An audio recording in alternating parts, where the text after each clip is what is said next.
Hi, welcome to Box on the Box, Rock and Celluloid, Bot Brack for short. I'm over Box. So today I'm going to try and pick my top 10 survival films of all time.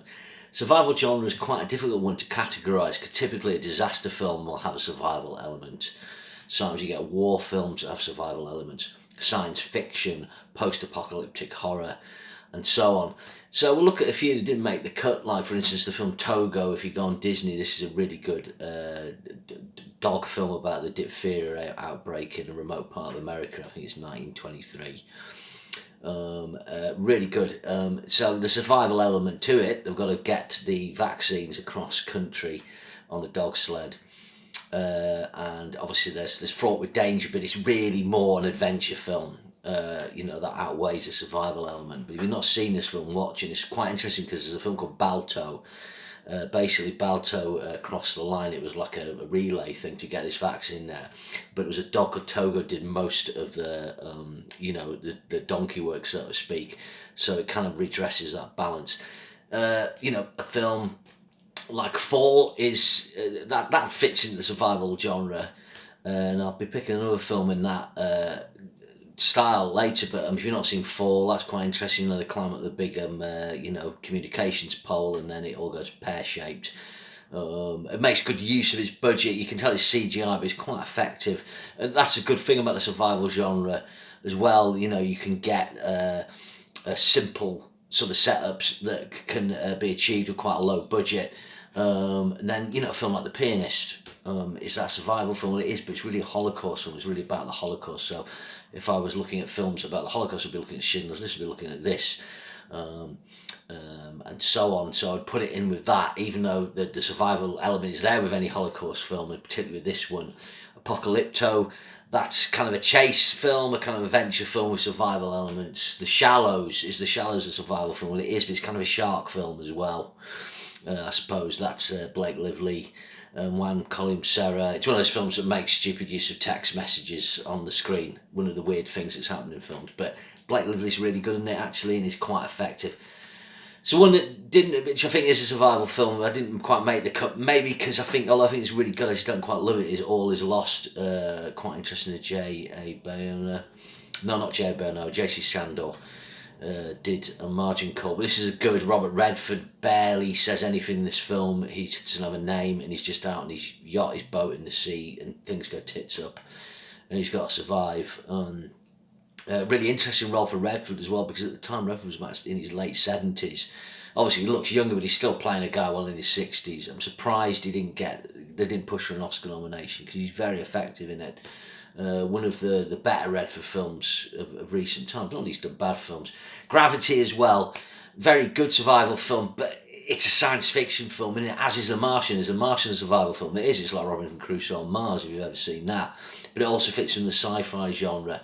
So I'll probably end up tying myself in knots when I get to my top 10, because I'm cheating. 127 Hours was a good example survival film, which I like the film. I didn't love it, but it's an interesting story. This is the Danny Boyle film about the guy actually had to sever off his own arm with a penknife.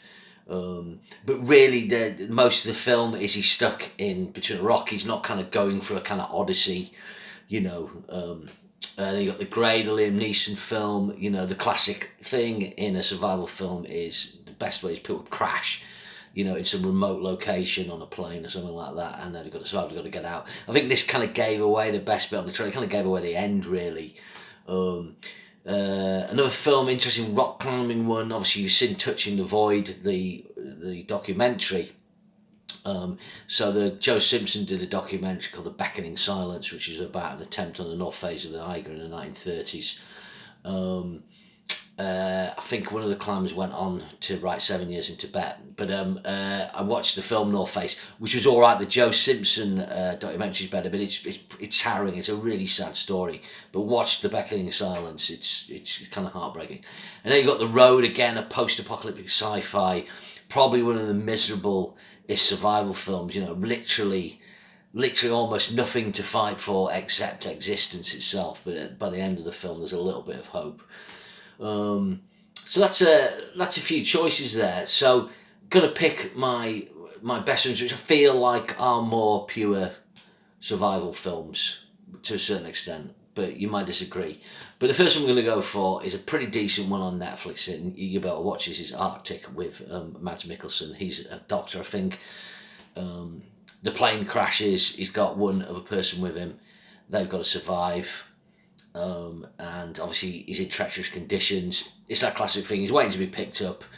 It doesn't happen. He's got to get out there with his colleagues, as it were. You see what happens, but it's a decent watch. It's not too long. Mads Mikkelsen's very good, and it's I'll not give it away, but decent watch. Then next one, again, this is a western, but it does have the survival element, and I think it's kind of an earlier example in this genre. So it's Jeremiah Johnson, Robert Redford again. This is from 1972. So this is not the first pairing with Sidney Pollack, but it's the first one that really bears fruit. So Redford and Sidney Pollack formed an interesting star-director partnership in the 1970s and 80s. Sidney Pollack's what you'd call a very competent metteur en scène. He's not an auteur, but he's a really good filmmaker working at the heart of the studio system.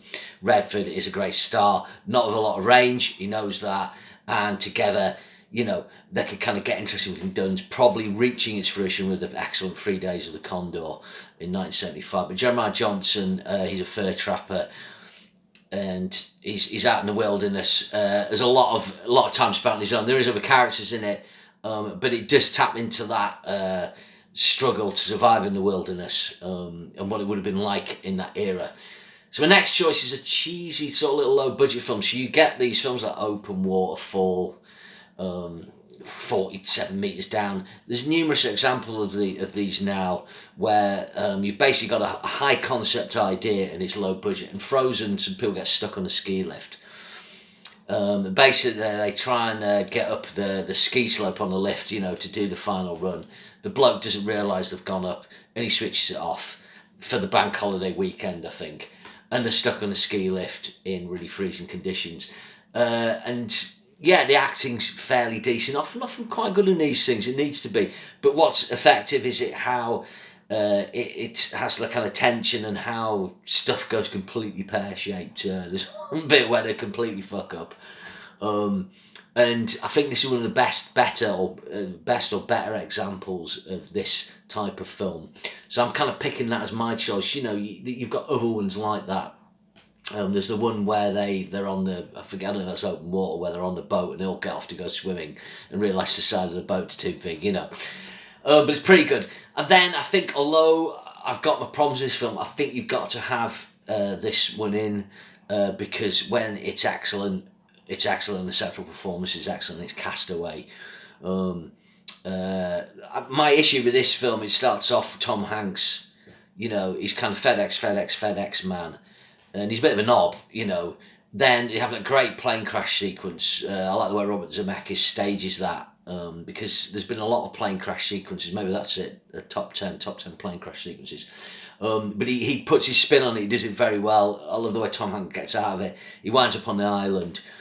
And of course he loses his mind. There's that great shot where he does the 360-degree pan. He climbs up to the cliff and he's on top of the island. Or maybe he's on the beach. I can't remember now. But there's just nothing there. Tom Hanks is excellent. Of course, he lost weight and then filmed that bit, later on, the classic move. But Hanks' every man comes through.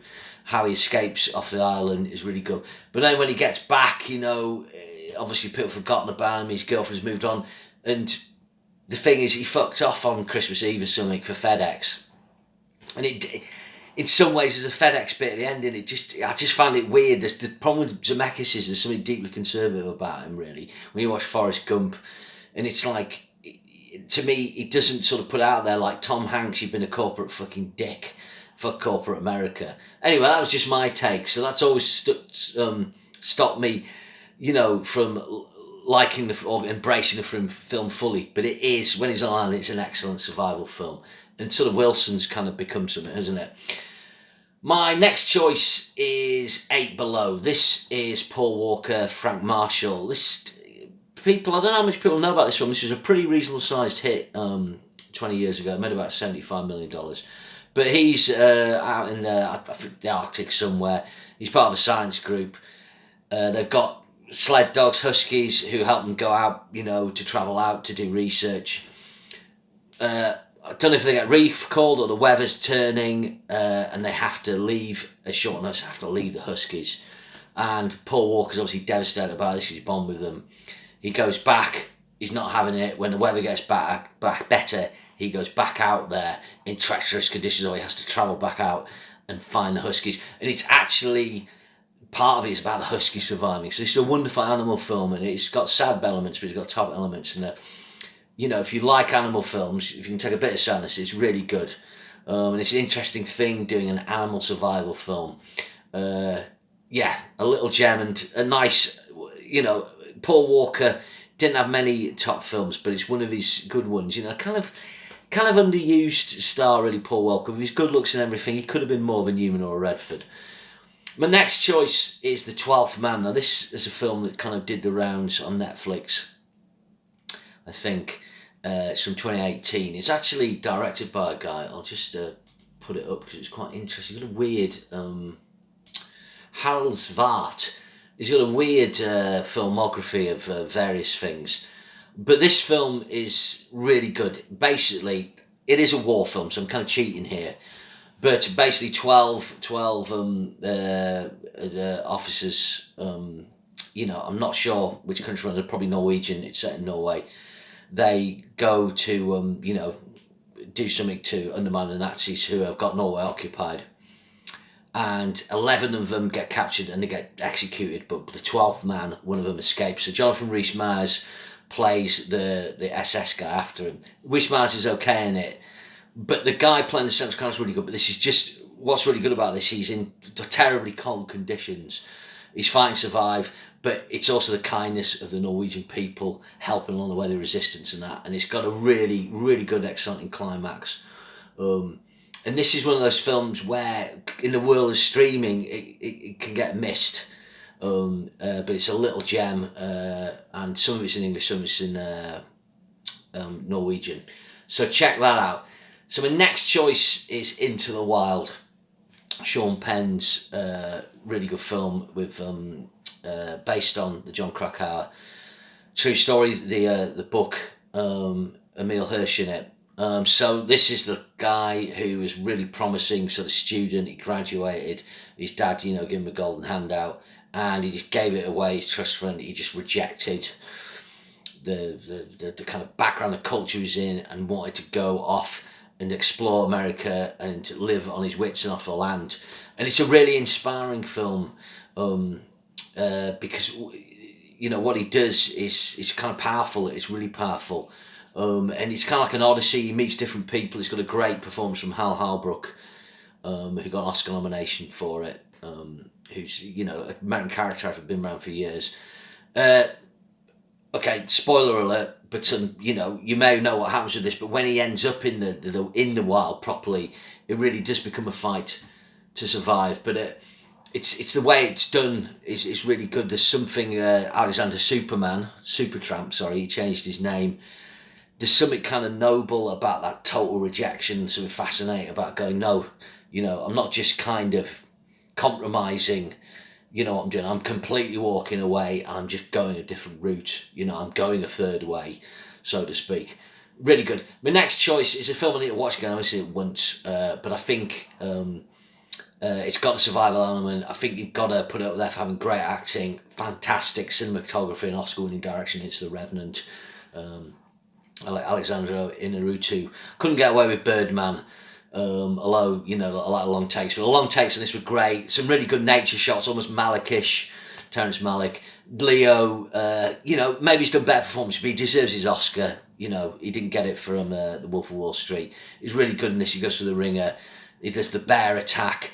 He's frozen solid. He has to go naked and get in a horse. It's that thing where it's got the Western element, like Jeremiah Johnson, but it's just got the harsh landscape, the harsh conditions, brilliantly photographed and realised, and he has to survive. Really, he's driven by revenge, and that's another plot, really, in the survival element of some films, in the revenge plot, where someone is, taken to the point of death, but the thought of revenge and justice keeps them going. So my next choice is Society of the Snow. Now, for those of you familiar with this story, this is about the plane crash of the Uruguayan football team. I think it was in the Himalayas. Now this was made as Alive in 1993, and I would have put that in. Frank Marshall again, actually. Interesting he did Eight Below. That film's good. It's a bit cheesy, as my mate said at the time. Oh, they all end up looking like Nirvana. But it was good and it was well done and had another great place crash sequence. But I think Society of the Snow is a whole other level. I think J.R. Boner's a good, very good filmmaker. Of course, he made another survival film, The Impossible. Again, that is a survival film, but it's within the disaster genre. But he's done excellent stuff, and I think this is probably his best film.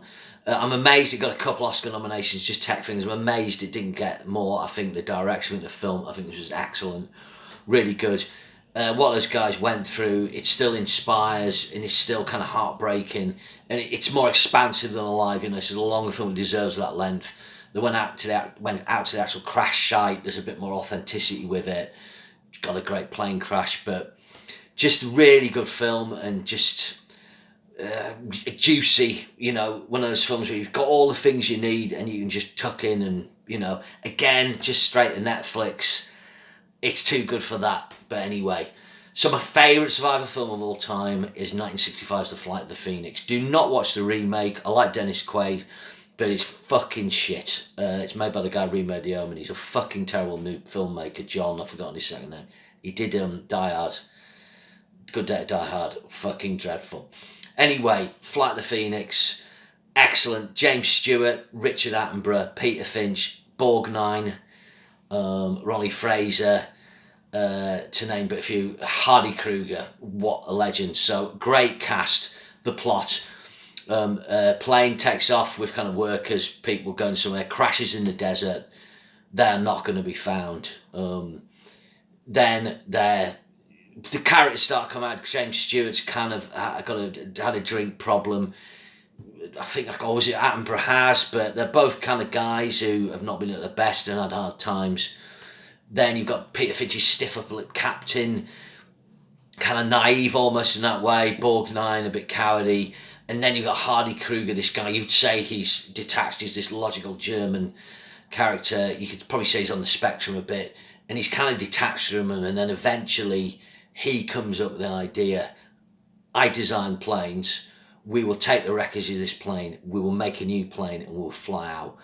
And it's just fucking brilliant idea for a film. I